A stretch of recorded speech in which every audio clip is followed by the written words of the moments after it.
नमस्कार। आज हम बात करने वाले हैं एक ऐसे राष्ट्रीय आंदोलन की जो भारत की बेटियों के भविष्य को सुरक्षित करने के लिए शुरू किया गया। जी हाँ, आज हम बेटी बचाओ बेटी पढ़ाओ योजना को बिल्कुल गहराई से समझेंगे। आखिर ये शुरू क्यों हुई, काम कैसे करती है और इसका असली मकसद क्या है। इस योजना का नाम ही सब कुछ कह जाता है। बेटी को बचाओ और बेटी को पढ़ाओ। पर यह सिर्फ एक नारा नहीं है, ये उससे कहीं बढ़कर है। ये एक राष्ट्रीय संकल्प है, एक कमिटमेंट भारत की बेटियों की सुरक्षा, उनकी शिक्षा और उनके सशक्तिकरण के लिए। लेकिन यहाँ एक बड़ा सवाल खड़ा होता है, आखिर ऐसी जरूरत पड़ी ही क्यों? क्यों एक देश को अपनी ही बेटियों के लिए एक स्पेशल मिशन लॉन्च करना पड़ा? इसका जवाब उन सामाजिक समस्याओं में छुपा है जिनकी वजह से इस योजना को बनाना पड़ा। तो चलिए सबसे पहले उस संकट को समझते हैं जिसके जवाब में ये मिशन लाया गया।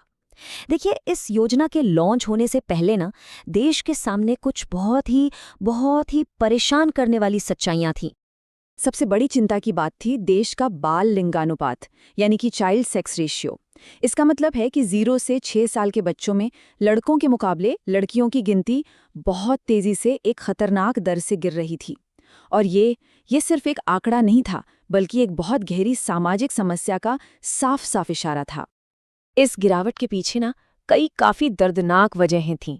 एक तो था जन्म से पहले ही लिंग की जांच करके बेटियों को कोख में ही मार देना, जिसे हम कन्या भ्रूण हत्या कहते हैं। और जो बेटियां इसके बाद जन्म ले भी लेती थीं, उन्हें शिक्षा के बराबर मौके नहीं मिलते थे। या तो उनका स्कूल में एडमिशन ही नहीं होता था, या फिर बीच में ही पढ़ाई छुड़वा दी जाती थी। तो इस गंभीर स्थिति से निपटने के लिए सरकार ने एक व्यापक प्रतिक्रिया तैयार की।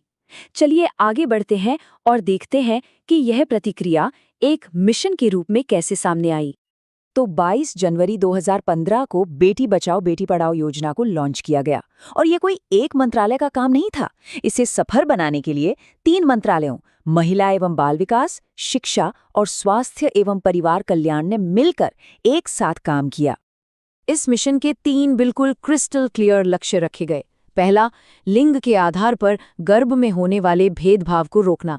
दूसरा, जो बेटियां जन्म लेती हैं उनकी सुरक्षा और अस्तित्व को सुनिश्चित करना। और तीसरा, हर बेटी की शिक्षा और समाज में उसकी भागीदारी को बढ़ावा देना। अब यहाँ पर इस योजना को लेकर ना एक बहुत बड़ी गलतफहमी है। आइए अगले हिस्से में इसको क्लियर करते हैं और समझते हैं कि ये योजना असल में काम कैसे करती है। सबसे पहले और सबसे जरूरी बात ये समझना जरूरी है कि बेटी बचाओ बेटी पढ़ाओ कोई डायरेक्ट कैश ट्रांसफर स्कीम नहीं है। मतलब इसके तहत किसी के बैंक खाते में सीधे पैसे नहीं आते। इसका असली मकसद पैसा बांटना है ही नहीं, बल्कि इसका फोकस है समाज की सोच बदलना, जागरूकता फैलाना और जो नीतियां पहले से हैं उन्हें बेहतर तरीके से लागू करना। तो फिर सवाल उठता है कि इसका फंड जाता कहाँ है? इसका पैसा ज्यादातर बड़े पैमाने पर जागरूकता अभियानों पर खर्च होता है, जैसे टीवी विज्ञापन, पोस्टर, सामुदायिक कार्यक्रम वगैरह है। इसके अलावा जो अधिकारी और सामुदायिक कार्यकर्ता जमीन पर काम करते हैं, उनकी ट्रेनिंग पर और अलग-अलग जिलों में योजना की प्रगति पर नजर रखने पर भी इसका इस्तेमाल होता है। अच्छा, तो समाज की इस सोच को बदलने के लिए और लड़कियों को सशक्त बनाने के लिए ये योजना आखिर क्या रणनीतियां इस्तेमाल करती है, चलिए देखते हैं। मूल रूप से इस योजना के काम को 3 मुख्य क्षेत्रों में बांटा जा सकता है।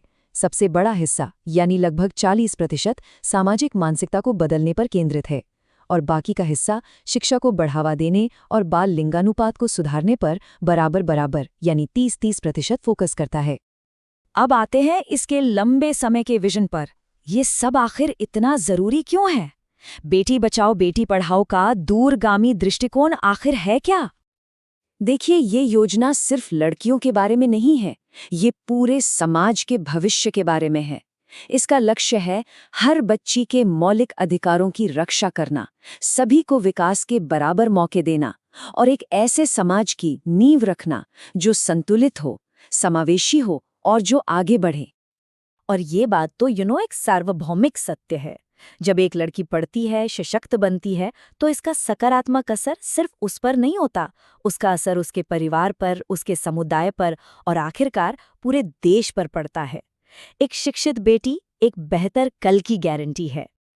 तो आखिर में इस पूरी बात का सार बस इतना है कि बेटियों को बचाकर और उन्हें पढ़ाकर ही हम कल के लिए एक उज्जवल और संतुलित भारत बना सकते हैं। अगर आपको इस विषय पर ये जानकारी अच्छी लगी हो तो इसे जरूर साझा कीजिए ताकि ये संदेश और लोगों तक पहुंचे। और ऐसे ही और विषयों को आसानी से समझने के लिए हमारे साथ जुड़े रहिए। जाते जाते हम आपके लिए एक सवाल छोड़कर जा रहे हैं।